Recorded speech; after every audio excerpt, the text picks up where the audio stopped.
Bonjour, bienvenue dans votre patrie du rugby. Bienvenue dans la top 14. But before we go any further, first things first, and it's the first apology of the new series. To anyone out there who speaks French or knows French, this is the first time of many, many, many times I will be apologising for absolutely making a complete and utter mess of any French words, phrases, names, places, or anything. But alas, we will go on and we'll hopefully get better. For those of you out here, though, that do not speak any French or know any French or, like me, speak anything other than English, I nailed that, and you know it, and you're going to pretend just like me that was perfect. So we're going to move on from that. This is a new series here on the channel, so I hope you're ready for some more rugby action. But things are not how you've ever seen them before, and they're not how you'd expect them to be. Let's take a look at how this new series is going to go. That's right, we are going to France if it's not obvious enough.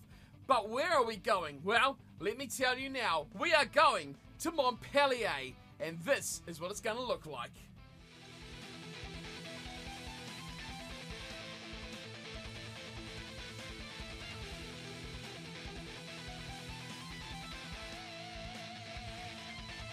So a lot of you guys will know a little bit about what Montpellier is all about, and mainly, most people will know one thing about Montpellier, and that is Altrad. That is the owner, effectively, of the club, and of course, their current president, which goes by the name of Mr. Mohamed Altrad himself. Well, let's just cut to the chase through that part of the story. He's gone. Okay, maybe he's got a little bit of invested interest still in this team. His name's still going to be on the shirts, but he's not the owner of this club anymore. We'll get to that in just a tick. But of course, what do we know about Montpellier aside from their owner and of course the big money investment that it is? Because this is the thing. This is a career mode, yes. We are going with Montpellier, yes. But why are we going with this big money sort of club that Altrad have behind them? Well, the thing is, 10th last year in the top 14, Montpellier finished, and they are the worst out of all the teams that are eligible for the European Champions Cup in Rugby Challenge 4. So it made sense to go with this Montpellier side. But like I said earlier, things have taken a big, big twist. More on that in just a second. Of course, if you don't know anything about Montpellier, the proper name, Montpellier Ggl Rugby. Now, I didn't say that was the last time I was going to speak French because I've pretty completely murdered that. This is a team based, of course, in Montpellier and named after this hill, river.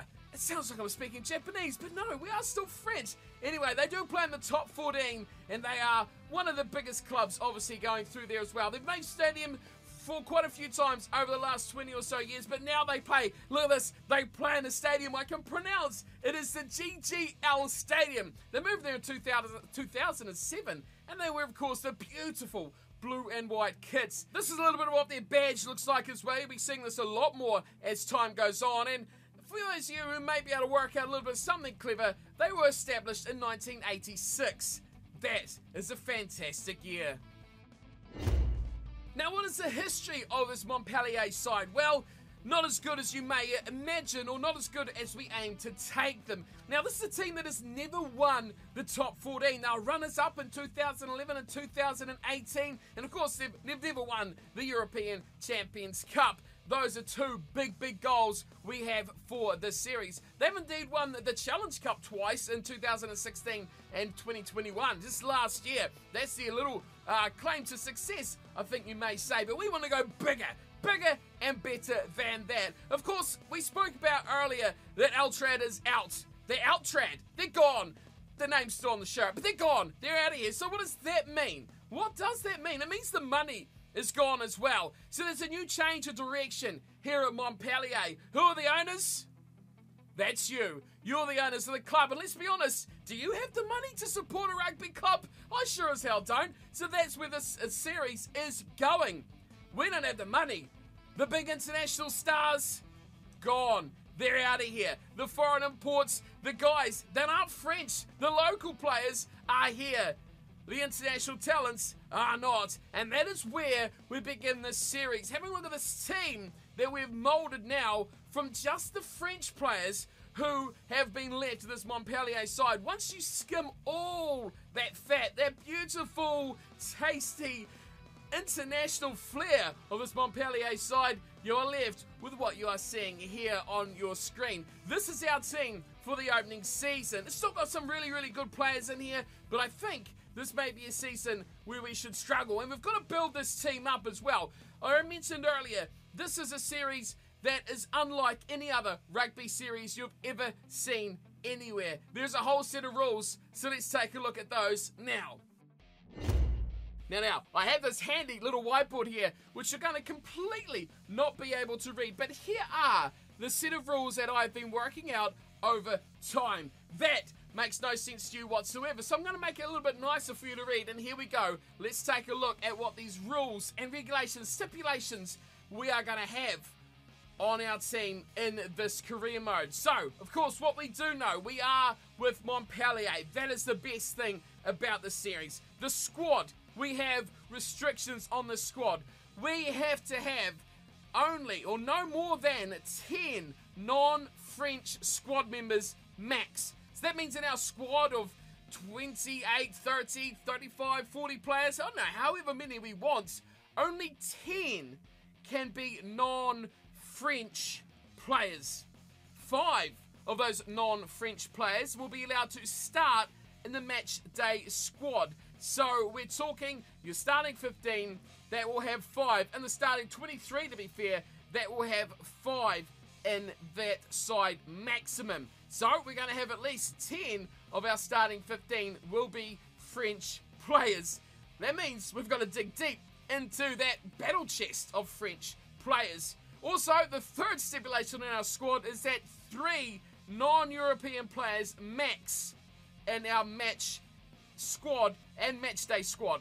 So that means I'm looking outside of Europe now. 3 maximum New Zealanders, Australians, South Africans, all those big nations with big blank players. We can only have 3 of them in our match day team and in our whole entire squad. That means the other 7 are going to have to come from the English, the Irish, the Welsh.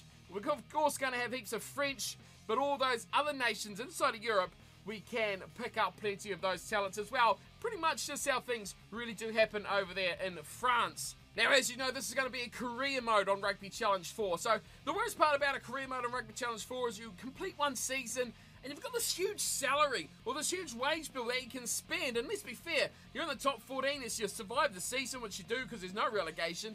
You've got a big pile of money to spend and you can pretty much go out and grab whoever you would really like as seasons go by. All the big names come up there for purchase.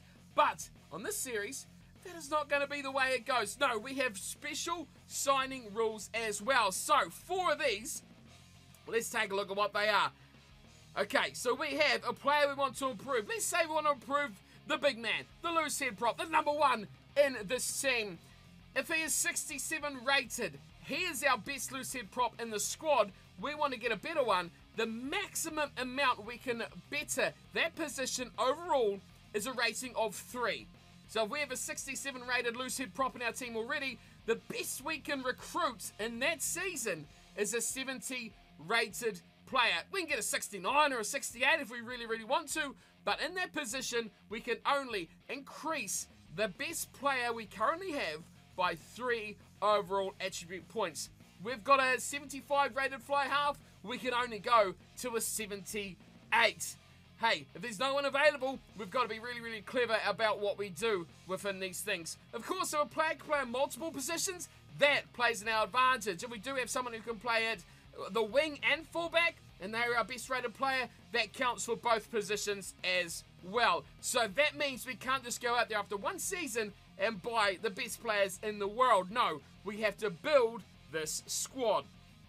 Number 2, max increase of 1 on a retiring player if he is the highest rated player in that position. So if we've got a nice little number 8 who is retiring this year, he's our best number 8 and he is 76 rated, we can get a 77. We can't go out there and get the biggest, highest up-and-comer rating player. We can't go out there and get an 80 rated player. No, we've got to just go by 1 because he's retiring. So we've got to try and get something as similar as possible. It's not a big excuse for us to improve the squad. Thirdly, like I've said already, second and third positions count towards your overall position. So like I said before, a winger and a fullback contribute to both sides. So if he's your best fullback in the team, he still counts as a winger as well. And of course, last but not least, the fourth thing is we're going to stay within that salary cap. Of course, the game is going to enforce that. All the rest of it, we have to enforce that ourselves. Now, looking at the gameplay, of course, we've got to get a nice match engine way of playing. There is going to be three big things here that is going to, well, try its best to screw us over. It's going to be on pro, like everything would be, but that's not enough. That really, trust me, is not enough. We're going to have very attacking sliders. We want games to be 40 points to 30. We want 100 points per match. We want 70 points per match. I want to try and avoid the 7-0 games or things like that. Will we be successful? Well, you're going to have to stay tuned to find out. And finally, there is going to be a very high level or high slider towards injuries. You'll be able to see somewhat similar to how the games are going to be played out. The sliders here on screen now. We're going to have high injuries. We're going to have a lot of high tackles and penalties and things like that, so we can get some differential in the score, make things more lifelike as they play out. A lot of penalties, a lot of injuries, and hopefully a lot of tries as well. Finally, goals. There's only going to be two. It's to win the top 14, and it's to win the European Champions Cup. How many seasons it'll take? I don't know. I'm hoping at least a few with these restrictions and how to sign our team or how to sign the players in this team. Hopefully that will slow us down a lot. That's what I'm hoping here. We'll see how it goes. But that is what we are looking at for this series. Let me know what your thoughts are on these rules and restrictions. If you're excited for this upcoming series in France. It's taken a long time, I'll be honest, to prepare this, to update the teams and the squads, and of course to clean out this Montpellier team as well. Hopefully ready it for this up-and-coming series. But heading into it, we have, of course, a pre-season to go. I'm not going to bore you through friendlies. We're going to kick things off straight into the top 14 next episode. We did play some friendlies, and remember, the other teams have actually already had a transfer window to go through, so you may see some, well, remarkable signings for these French clubs in the coming episodes. But we've done nothing. We've just re-signed and kept things as we are. We're not going to improve the team until after Season 1. So this is pre-season. This is how we had about 4 games to play through. So we'll quickly slip through some highlights and have a look at what's coming up for episode number 1. And of course, it wouldn't be Rugby Challenge 4 without everything breaking. The friendlies simulating themselves advancing through the season. How that happens, I don't know. But all I do know is that 2 have already been played through. You can see here, Castres was first up, and that was a disappointing loss, 19-15. Second up, a 1-point loss, 13-12. We went down to Pau, and then we have 2 left to play. You can see here, next up, we are on the road, taking on Brive. So Montpellier versus Brive for the 3rd friendly match, and then Clermont, they are our last friendly before we get into the top 14 season. So what happened in those 2 friendlies? Well, I've played through them already, so let's take a look at how they went and how the results were in our warm-up to the big season. So it was friendly number 1. As you just saw, we were up against Brive on the road, and this was a big chance for us to, well, really set ourselves alight in what this team is capable of. We go on to this first piece of the matchup, 16 minutes in, and it's something we're going to see quite a lot of as the season gets into action. Injuries, injuries, injuries. It wasn't ours this time. Lucas Poulos went off, the Argentinian, for Brive. He was replaced by Gordy in that second row. So a big blow there early on for Brive, but I mean, at least it's not our player who's going down in a heap early on. Second highlight of the matchup, 25 minutes in now, and it's Brive with breaking a chance out of their 22. They're kicking deep down to our fullback, who got absolutely drilled.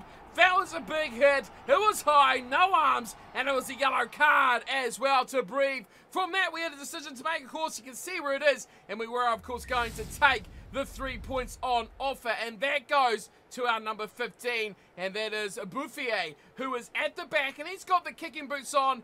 We do have a fly half who's a bit more of a runner in the team, so we'll see more of him later on. But for this one, it was Bouffier, well on the left-hand side, hit it very nicely, kept it left, nicely over the sticks, and we are up 3 points to 0. Brive for the yellow card to boot as well.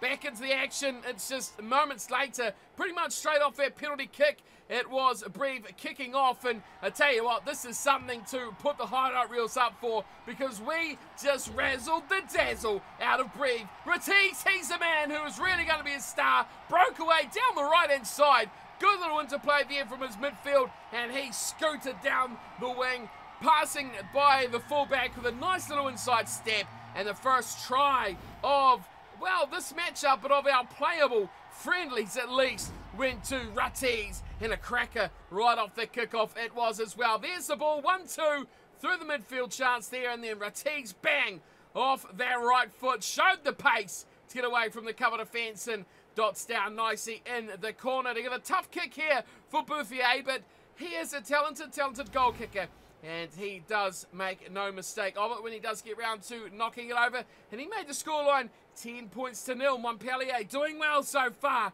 leading this one nicely control. You see there on the clock, just after half an hour gone, and we were in a commanding lead of this matchup. Yellow card still with Breve as well. That was playing on our side.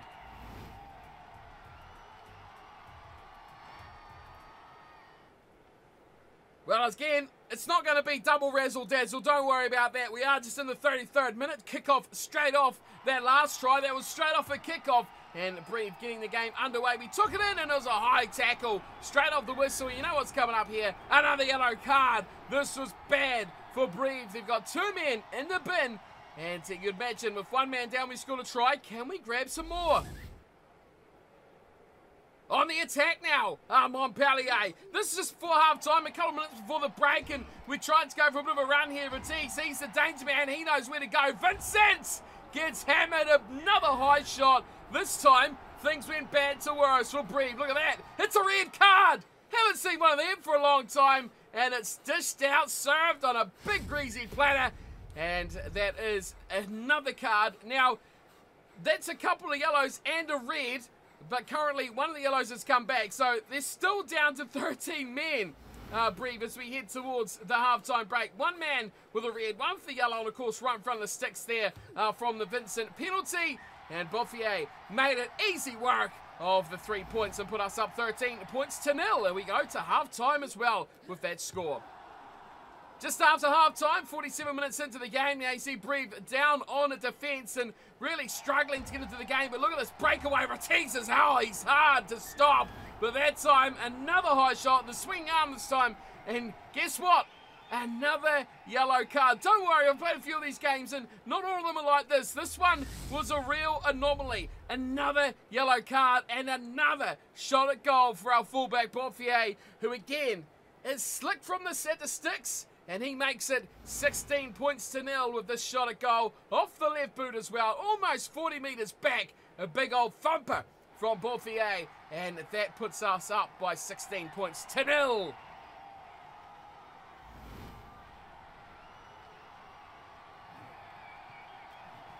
Well, the chances were coming for Breve, and this was a piece of absolute magic that put them in for the first try. And to start a little bit of a revival, great little sniping run off the base of that ruck, got them really on the front foot, and eventually the finisher way on left-hand side, Butuniata, was the one to get the try. But look at that, it was Montpellier who took that ball in. It was a ruck turnover, round the outside of the dummy, spits a gap, then used the support very nicely before finding the left winger, and there was going to be no stopping him from there. Big try from Butuniata, and he puts them on the board 16-7, and Olding with a chance to make it, well, the extra 2, which he does in fact nail. That's of course what gives them the 7 points. Easy kick here. The Kickers in good form here today.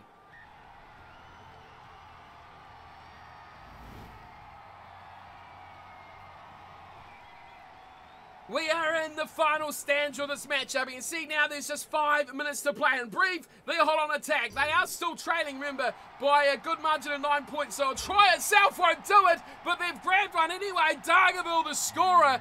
Big try on the 76th minute. Again, breaking the line. But what I like about how this match engine sometimes plays with these sliders is they actually use the support. They win their own rucks. They recycle the ball a lot. You'll see when the series gets underway.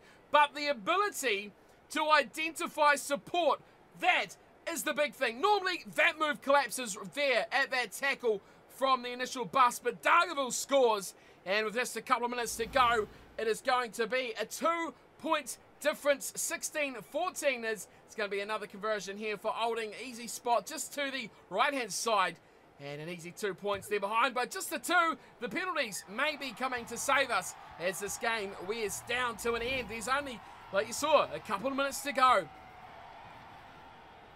But it has been danger, absolutely danger, as Breve is set down now. You see, 85th minute, they've been here for about 6 minutes, right on our goal line, hammering away. And of course, the way the sliders are, we cannot steal the ball back as they bust away down left-hand side. Its ball retention is heavy on these sliders. They go to the left, and it's the forwards. Big charging run, almost getting it there. Short, Varnage is now with them too as they go another metre or two short. Montpellier offside, getting in trouble. Big busting run, the try is there. Brave steal it at the death. What a play, what a moment of commitment right to the end. And the try is scored from Cesarelli, who dots down just by the ruck. Look at this, busting tackles every single time, but our support defence normally good enough. But here we go, bang, 1, 2, 3 defenders. No stopping him there as he rumbled his way through. The tight head prop puts Breve in the lead, and they will take this one out in the 88th minute by eventually what will be a 5-point victory. 21 points to 16. This conversion from Olding right between the uprights. That, not good. 16-0, 13-0 at halftime, 16-0 just after, and we couldn't deliver the win. That was a big area of concern. We go down in our opening friendly, and in all the friendlies we played, it's 3 losses on the trot. And next up we play Clermont. I don't know about you lot, but I'm not so confident about this one. Well, a big discrepancy in the scores here. You can see, quick look at the stats at the end there. 3 tries to 1. Buffier almost kept us in the game with his penalty goals. And to be fair, if we could have nicked the ball or if Breve made a mistake at the end, we would have got the win. But not to be. Breve get it. Montpellier, 3 pre-season losses. Not looking good. And to wrap up pre-season, we are at home, back in front of our blue and black fans. We are taking on Clermont this time for our final fixture of pre-season. Of course, 3 losses on the trot. You just saw us go down, really gut-wrenching at the end to that Breve side. But now, Clermont looking to start off with a flurry. It's a set-piece play, and they do it nicely to the base or to the back of the line out, and they maul it forward easily as well. Look at this, racing their way up to the 22. Now they look to use the back line, and look at all the space that's here. Ortiz has work to do. He's the fastest man on the paddock, but he has no chance of stopping a runaway from Raka. And that is the start that Clermont would have dreamt of, and what we would have nightmares about. Alvarez Raka scorching down the left-hand wing after just 18 minutes. And a great play from the line-out maul as well. That is a danger. They are so hard to stop unless you really dedicate a lot of players into it. We had no one defensively out wide. Ortiz had a lot of work to do. He is so key for us, but not even he is the magic man that we dream he is. Unfortunately, we go down early. After our game against Breve, we started off quite well. This week, it is quite the opposite, as Clermont go up 7 points to 0. The conversion from Lopez, successful. It was midway through the first half, and we've got a real good chance here inside the Clermont 22. And what I really like about this highlight is how we use the set piece to do something special. Our fly half Damon cuts through them like a hot knife through butter. We pile on in after him after he takes out the fullback. Then we use the big boys up front. Now, although this doesn't result in a try for Montpellier here, I really liked the direction of that we played our rugby. We got the forwards involved. We rumbled up a few times, and it all turned to custard, and Clermont got away out of jail free. But still, exciting, promising signs there. Just before halftime, 36th minute, it was a line out to Clermont, and they are really on top of their game when they get their set piece going, because look at this magic! It's in the left-hand corner. Moala scores, and Clermont are cooking with some pretty fiery gas. They did it easy. 2 tries both of the set-piece lineouts, and they look hard to stop. We just don't have that defensive ability out wide. You see, Retiz was the man. He tried to stop him, but Moala, we know, he's powerful, he's pacey, and he's got all the attributes to finish off that chance from the lineout. As Clermont to extend their lead out now to a dangerous margin as well. With this penalty, with this conversion, I should say, it will go out to 14 points to 0. And there's no mistake from that boot of Ggl Lopez, who puts it nicely over. We are just for half time, but there's one more moment of magic to go through, and this one is a little bit happier. It's straight off the kickoff again, and I love a good piece of kickoff magic for our boys. We get it up high to the right-hand side, and it's claimed through from Retiz, and we do something really special here. Kamara goes rumbling up to the 22, and we're on the front foot, and we are playing with a bit of passion here. Big hole, Darman goes through. This is magical. Watch it. Ball for air. Oh, that is superb. I love that try. It's one of the best we scored throughout the whole of pre-season, which doesn't say much. What I really like about it is how we used the forwards in this instance, rumbled our way up, broke tackles, but look at this support line. As Darman broke the line, bang, straight through goes the fly half, slips it in field, and the fullback ever in support puts it over for our first try of the night. That was something special. I really enjoyed that try. Having that player there that just chipped off his shoulder. So good, so easy, so beautiful to watch. The try scorer himself, Bouffier, puts over the conversion. And we are back in this game now at half-time. The scoreline 14-7. We've still got 40 minutes to come here against Clermont. Well, the second half didn't start off too hot, did it? 3 minutes into the second stanza, and a high tackle gave the penalty to Clermont. And you saw where that was, just inside our half. Watch what they're doing here. Yes, it's insulting. Taking a shot at 3 from that far out. Look, he's like not even 5 in from touch. Okay, he may be 6 in from touch. This is a huge kick. And he makes it look easy. 3 points Clermont at 17-7. The lead is back out again to 10 points. And we got work to do. Well, we are struggling to make inroads through this Clermont defence. And things got a bit worse for us as well, as we suffered our first in-play injury of this season. It was Vincent, the inside centre, who went off for what looked like a shoulder injury. And we brought on, I think, an adequate replacement as well. Coming off the bench there, Ryhawk coming in. Vincent, for those concerned, is okay. After this matchup, he is fine and ready and able for round 1 of the top 14. Well, the game was rumbling its way through here just after the hour mark, and I tell you what, we tried desperately hard to put points on the board. Look at this, a huge chance there for Retiz. Didn't quite get there. We went to the forwards. Willemsen, strong carrier, rumbled through tackles, but just could not get the ball over the line. We kept losing the ball after a few phases, which doesn't happen too often in this series because the ball retention is so high. You've really got to screw up a ruck, completely lose the ball. We did well defensively there, got the ball back, had a set piece, and we tried to do it all again. Tried to maul that. It was a disaster, an absolute disaster. And again, we went to that set piece. I like what we did earlier with Darman here running the cutter, and he just bounce slips through again.